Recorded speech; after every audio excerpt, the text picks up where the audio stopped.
Bienvenue sur Venue French Rugby. Abonnez-vous à la chaîne pour suivre, analyser et découvrir chaque jour les histoires passionnantes du rugby français. Réflexion personnelle sur l'information selon laquelle Fabien Galthié envisagerait de convoquer 3 joueurs de Montpellier, dont un visage encore jamais sélectionné en équipe de France.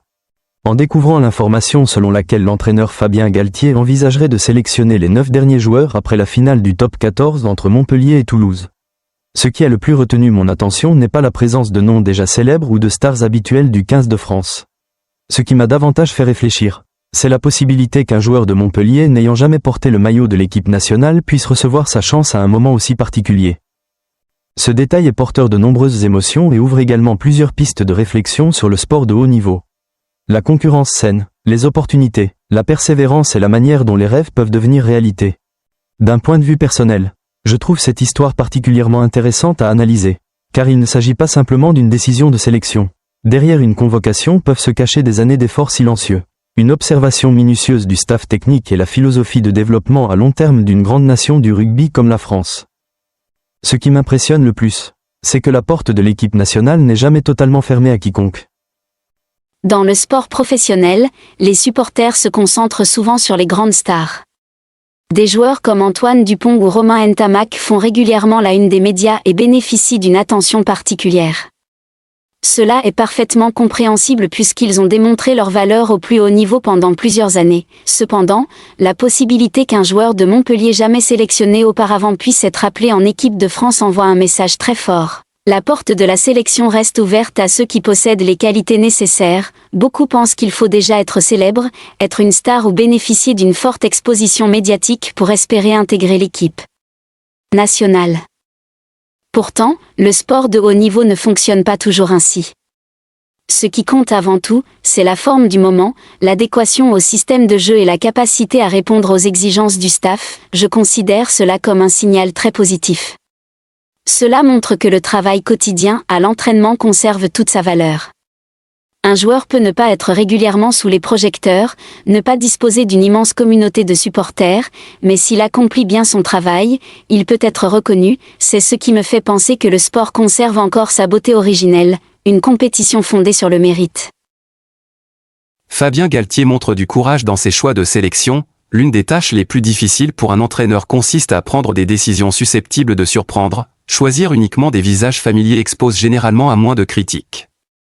Lorsque l'on s'appuie sur des joueurs déjà reconnus, les observateurs acceptent plus facilement les résultats, qu'ils soient positifs ou négatifs. À l'inverse, offrir une chance à un joueur n'ayant jamais porté le maillot national représente un risque plus important. Si le joueur réussit, la décision sera saluée. S'il échoue, les critiques viseront celui qui lui a accordé sa confiance. C'est pourquoi j'apprécie l'audace de Fabien Galthié si cette information se confirme. Un sport qui souhaite progresser durablement a besoin de dirigeants capables de regarder au-delà des solutions les plus sûres. Dans bien des cas, les grandes stars d'aujourd'hui étaient autrefois des inconnus avant de recevoir leur première opportunité. Personne ne naît légende. Toute légende commence par une première sélection. Ainsi, si un joueur de Montpellier encore inédit en équipe de France est appelé, cela pourrait marquer le début d'une aventure totalement nouvelle. Les joueurs évoqués ont tous des raisons d'espérer. Parmi les joueurs de Montpellier mentionnés comme candidats potentiels figurent Donovan Taofifénois, Auguste Cadeau, Baptiste Erdocio, Léo Colli ou encore Thomas Darmon. Je ne pense pas que leur présence dans cette liste soit due au hasard. Dans le rugby de haut niveau, chaque sélection résulte d'un long processus d'observation. Le staff évalue généralement les joueurs selon de nombreux critères, les performances en compétition, l'adaptabilité tactique, la condition physique, la solidité mentale, la discipline, le potentiel de progression. Cela signifie que si ces joueurs sont réellement envisagés, ils ont déjà démontré des qualités suffisamment convaincantes pour attirer l'attention de l'équipe nationale. À mes yeux, il s'agit d'une récompense méritée pour des efforts constants. Tous les joueurs n'occupent pas des postes très visibles ou ne marquent pas les actions les plus spectaculaires. Certains contribuent par un travail discret mais essentiel. Ce sont souvent ces profils qui permettent à une équipe de fonctionner efficacement. Cette histoire reflète la profondeur remarquable du rugby français. Un autre élément qui a particulièrement retenu mon attention est le nombre de joueurs encore jamais sélectionnés mais néanmoins convoqués ou envisagés. Parmi eux figurent Moses Allo-Émile, Tom Stanifort, Aaron Grandidien Kanang, Mathis Ferté, Théo Fornet, Esteban Capilla, Barnabé Massa. La présence de nombreux nouveaux visages montre que le rugby français dispose d'un réservoir de talents particulièrement riche. Peu de nations peuvent se targuer d'une telle profondeur. Une équipe nationale performante ne repose pas uniquement sur son équipe type. Elle doit également disposer d'une relève capable d'assurer la continuité du succès sur plusieurs années. Si une sélection dépend exclusivement d'un groupe fixe de stars, elle rencontrera inévitablement des difficultés lorsque certains cadres seront blessés ou prendront leur retraite. Au contraire, en identifiant régulièrement de nouveaux talents et en leur offrant des opportunités, l'équipe conserve une dynamique de concurrence permanente.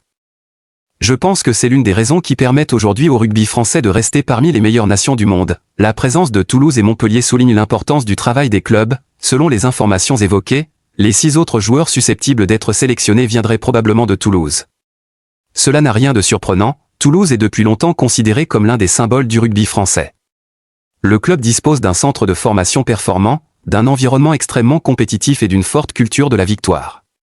Montpellier mérite également l'attention grâce à sa présence en finale du top 14. Ce qui me frappe, c'est que le succès d'une équipe nationale commence souvent par la qualité du travail effectué dans les clubs. Un joueur ne peut progresser seul sans un environnement adapté. Des entraînements de qualité, un encadrement professionnel, une concurrence interne stimulante et des opportunités régulières de jouer constituent les fondations indispensables à son développement.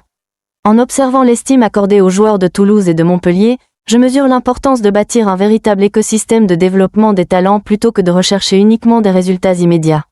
Antoine Dupont et Romain Ntamak restent des modèles inspirants. Même si les nouveaux joueurs sont au centre de cette histoire, je continue à porter une attention particulière à Antoine Dupont et Romain Ntamak. Ce qui est remarquable n'est pas tant leur présence en sélection, qui paraît naturelle, mais leur capacité à maintenir un niveau d'excellence constant. Dans le sport, atteindre le sommet est difficile. Y rester pendant de nombreuses années l'est encore davantage.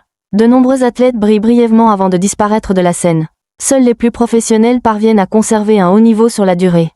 En observant le parcours des plus grandes stars, je réalise que le talent n'est qu'une partie de l'équation. Derrière le succès se trouve également la discipline, la volonté de progresser, la capacité à surmonter les blessures, le désir permanent de s'améliorer. Ce sont des leçons qui s'appliquent autant au sport qu'aux études, au travail ou à la vie quotidienne. Après avoir réfléchi à cette histoire, plusieurs enseignements me semblent particulièrement importants. Premièrement, les opportunités arrivent à ceux qui sont prêts. Une sélection surprise peut étonner le public, mais pour le staff, elle est rarement le fruit du hasard. Cette opportunité existe parce que le joueur s'y est préparé pendant longtemps. Deuxièmement, il ne faut pas mesurer ça valeur uniquement à l'attention des autres. Certains joueurs peu médiatisés sont pourtant très appréciés par les entraîneurs. Dans la vie aussi, tous les efforts ne sont pas immédiatement visibles. Parfois, les résultats arrivent plus tard que prévu. L'essentiel est de continuer à accomplir son travail avec sérieux. Troisièmement, la persévérance fait souvent la différence. De nombreux joueurs doivent attendre plusieurs années avant de connaître leur première sélection. S'ils avaient abandonné trop tôt, ce moment ne serait jamais arrivé. C'est un rappel que les grands objectifs nécessitent souvent du temps. En tant qu'observateur du sport, je pense que les supporters peuvent également tirer plusieurs leçons de cette histoire. Avant tout, il est important de respecter les nouveaux joueurs. Le fait qu'un joueur n'ait jamais été sélectionné ne signifie pas qu'il soit inférieur aux stars déjà établies. Il n'a simplement pas encore eu l'occasion de démontrer sa valeur à ce niveau. Les supporters devraient juger les joueurs sur leur performance sur le terrain plutôt que sur leur réputation. Par ailleurs, il faut comprendre que le processus de sélection est extrêmement complexe. Les informations visibles par le public ne représentent souvent qu'une infime partie des données et analyses dont dispose le staff technique. Il est donc essentiel de conserver un esprit ouvert face aux décisions inattendues. À une échelle plus large, cette histoire transmet également un message précieux pour la société. Une société progresse lorsqu'elle sait offrir des opportunités aux personnes compétentes. Si les opportunités étaient réservées uniquement aux noms déjà connus, de nombreux talents resteraient dans l'ombre. Donner leur chance aux nouveaux venus ne signifie pas ignorer les réussites des anciens. Au contraire, cela favorise une concurrence saine et encourage chacun à progresser. Que ce soit dans l'éducation, les entreprises ou d'autres domaines, ce principe demeure valable. Lorsque les individus savent que leurs efforts peuvent être reconnus, ils sont davantage motivés à donner le meilleur d'eux-mêmes. À travers cette possible convocation de 3 joueurs de Montpellier, dont un joueur jamais sélectionné auparavant en équipe de France, je ne vois pas seulement une décision de sélection avant une compétition internationale, j'y vois un symbole de persévérance, de confiance dans les compétences individuelles et de volonté permanente de découvrir de nouveaux talents afin de faire progresser le collectif, quel que soit le joueur finalement choisi. Le plus important reste le message transmis, dans le sport comme dans la vie, les opportunités existent pour ceux qui se préparent sans relâche, qui cherchent constamment à s'améliorer et qui sont prêts à saisir leur chance lorsque leur moment arrive. C'est la leçon profonde que je retiens de cette information. Elle me rappelle que le succès n'appartient pas toujours aux plus célèbres, mais souvent aux plus persévérants, aux plus déterminés et à ceux qui savent être prêts lorsque l'occasion se présente. C'est précisément ce qui fait la beauté du sport et la valeur positive que les supporters comme l'ensemble de la société peuvent partager et transmettre. Merci de suivre Venue French Rugby. N'oubliez pas de vous abonner pour rester informé des dernières histoires. Analyse et perspectives sur le rugby français. À bientôt!